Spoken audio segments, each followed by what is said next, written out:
Welcome back to Coffee Talk. Grab your coffee. Join us for our talk today. Yes. Today, we're going to talk about something that, if you live in the United States, you know all about this Hmm. the doctor shortage. It is crazy Really crazy. here in the US how we are in such a crisis, Yes. really, of a shortage of doctors. Hmm. And if you have tried to look for a new physician, like my physician that I had for probably 40 years just retired. Yeah. And so I had to find a new physician. And we live in a small town. And so there's not a lot Yeah. of options. It's a real Yeah. thing here in the United States. And it's really caused a lot of problems, especially for elderly Yeah. people. I'm the type of person that would never go to the doctor unless I was on my deathbed or something like that. So I think it was when I turned 60, whatever, I got some pressure from Terry saying you need to go to the doctor and get some of these, precautionary tests and everything's done like you're supposed to. So I went to the doctor and I had to be put on a waiting list for 6 months because they had two or three doctors retire and there's nobody taking their loads and everything. So it was like 6 months. I finally got a call saying you can choose between this doctor that or this doctor. So I choose one and I went for the visitation appointment and got to meet the doctor and she was really nice. And then like 2 months later, I got a notice that that person quit. So I was on the list again for another couple of months. And finally, I got this lady's here. So I've seen her a couple of times. And I've done those, precautionary tests. And knock on wood, so far, everything's really good. So, but, there really is a shortage. And especially, well, I think one of the reasons is because of the aging population. All the Mm-hmm. baby boomers are getting older, Yeah. and so there's more aging population. And we live in a rural community. Yeah. And so, why would doctors go to a rural area to work with people when they could make mega big bucks Yes. in some large city doing the same thing? And so that is, I think, the whole crux of the problem is that doctors who get out of medical school, they don't want to come to some one horse town, to be a doctor and make hardly anything when Yeah. they can go to a big Yeah. city and make big bucks Yes. because they probably got a lot of debt from their medical school.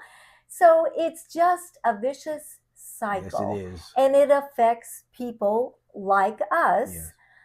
who are looking for doctors. And we're on a Facebook group, a community Facebook group, and I can't tell you how many questions. What doctor do you recommend? Mm-hmm. Because we can't find one, or it's just Yep. crazy. It's absolutely crazy. As people get older, they have more needs. When you're young, like, who goes to the Yeah. doctor when you're I young, never except for did. when you're sick? Yeah. But as you get older, you have more medical issues. So I think it's a kind of a burden on doctors Mm-hmm. sometimes, and doctors can get burnout. Yeah. It's like, who wants to do this the rest of my life? Yeah. So then they decide to retire, and then you're up a creek and you don't have a doctor. Especially like flu season or whatever, you go into the doctor's office and there's hundreds of patients. The doctor's got to he's got to meet every one of them if they're there, and I can see why they get burnt out. And we've heard, now I don't know if this is true because I haven't researched it, but someone told me that in Florida, a lot of the doctors don't take Medicare. Yeah. Now, what in the world? That's we where heard. everybody goes to Yeah. retire. So, there's elderly people down there, but I guess when a physician accepts Medicare, maybe they don't get paid as much as if they accepted, Yeah. just regular insurance. I don't know. But it's crazy. Yeah. It really is. So, because of this doctor shortage, Mm-hmm. what it causes is increased wait times.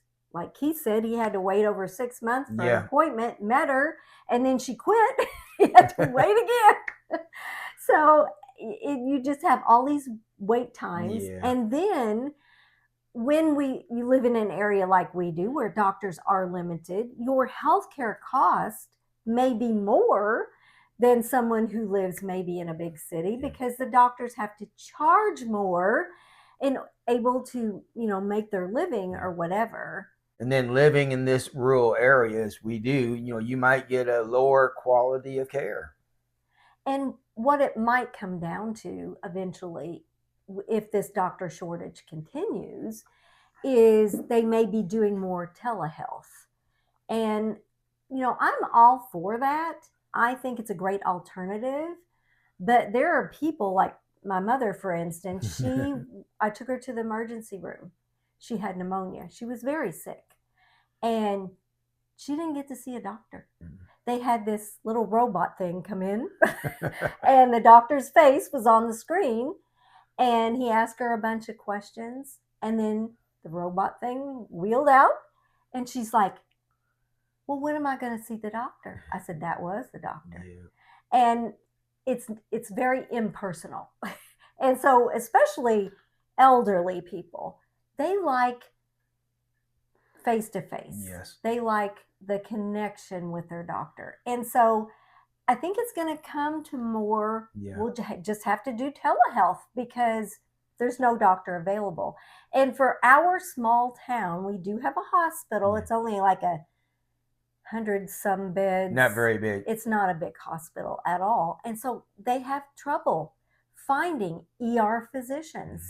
And so they had to resort to using this little telehealth robot. AI. Which, like I said, that is a great alternative when you can't have a doctor. But still, it's like, okay, this doctor didn't really see me. He saw me through a screen. So he didn't get to listen to my lungs. He has to rely on the nurses. What did you hear? What did their lungs sound like? How did they present themselves? Because you can't tell much from a screen. Yeah. So it's a problem in the United States. So let us know if you guys have had trouble getting a physician. It seems like everything is specialized these days. You have to go to a special doctor for every single thing that you do. I had a torn meniscus, and so they sent me to an orthopedist. Well, he didn't do anything. My regular doctor could have done that. Yes. But they just send you, and when I had trigeminal neuralgia, I have to go to a neurologist. It's like everything is specialized. And even into area of dentistry, a dentist anymore, it's hard to find a dentist that'll pull a tooth. They'll do cleanings, they'll do x-rays, but they won't pull teeth, they won't do a root canal. You get sent to a specialist. So it's just like the whole healthcare industry is crazy, and it's a mess. It's an absolute mess. And unless you have some good insurance and supplement insurance, all you see is those dollar signs going out to these specialists.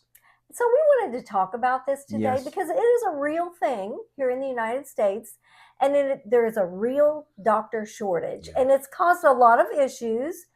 And if you are really, really ill, and it takes you 5 or 6 months to see a doctor, there's just something not right. That's about unbelievable. It really. What it does is it forces you to go to the emergency room. If you can't see a doctor, what alternative do you have if you can't see someone for 6 or 8 months? It's just crazy. If you have a subject you'd like for us to talk about in a coffee talk, let us know in the comments. We'll see you next time on Retired and Loving It. If you'd like to see more of our videos, click the video that just popped up on your screen.